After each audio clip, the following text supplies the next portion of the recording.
Sanibonani ninjani? Uphumlana lo. Bafowethu, kodwa futhi ukhuluma ngayo. Yazi ikhonto seyayinotice. Abantu bayashesha uku-give up. Yazi mangithi abantu bayashesha uku-give up ngikhuluma nje from experience like mina nje ngiqala u-TikTok wami I started especially ngangithenga ama-crypto. So I had a lot of people ukuthi bekwazi ukuyithengela ama-crypto. Yabo, they've bought cryptos, ba happy. Bathi abantu baya-give up. Yazi khona umuntu omfundisa ukuthenga i-crypto, njengamanje lokho omfundisa i-crypto. Wacela uku-investa like 100 rand. Esathesta ukuthi isenza kanjani lento yama-crypto sengimfundisile.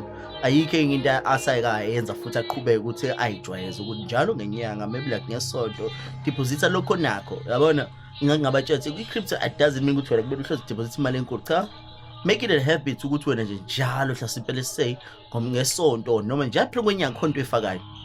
Khona umuntu umthola ukuthi use-100 rand but is expecting ukuthi kube nama-millions yabo because abantu abaningi ngisho ngabafundiswa banika yonke into abantu bayashesha uku-give up. Suke lapho siye kuma-shares. Ma-shares khona abantu abasathenga ama-shares nje 100 rand noma 50 rand. Ngabatshela futhi ukuthi nama-shares it's all about accumulating kancane kancane. Yabo nje manje imarket ibheda kanje.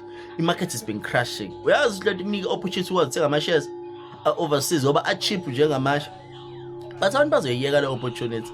Thina-ke solo-ke sisho ukuthi hayi bo bambi opportunity. Ngantshela uyibuy izinto nje moyi-investor noma uyini. Understand ukuthi uyithenga ama-cheap mazehle. Yabona nje manje i-market isazoba ney'nkinga yabo because lezi zinto zenzeka overseas. Understand ukuthi i-market isazokwehla and that gives you a good opportunity to uthenga. But abantu baya-give up. Okay, suke lapho siya ka-forex market. Ka-forex market kuyafana futhi.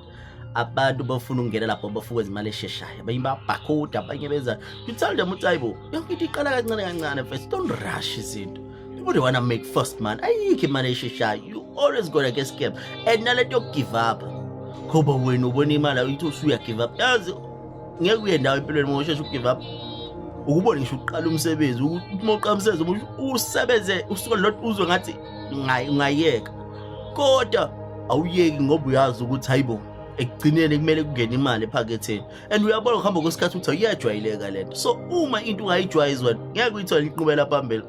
You must never give up easily.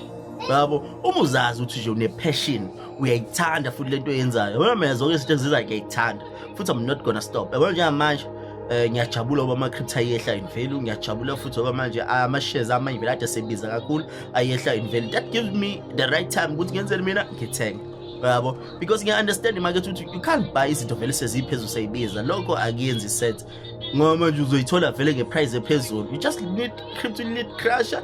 When it's crashing you keep on buying, you accumulating kancane kancane. So lezi zinto mfethu it's hard but kodwa kuyenzeka.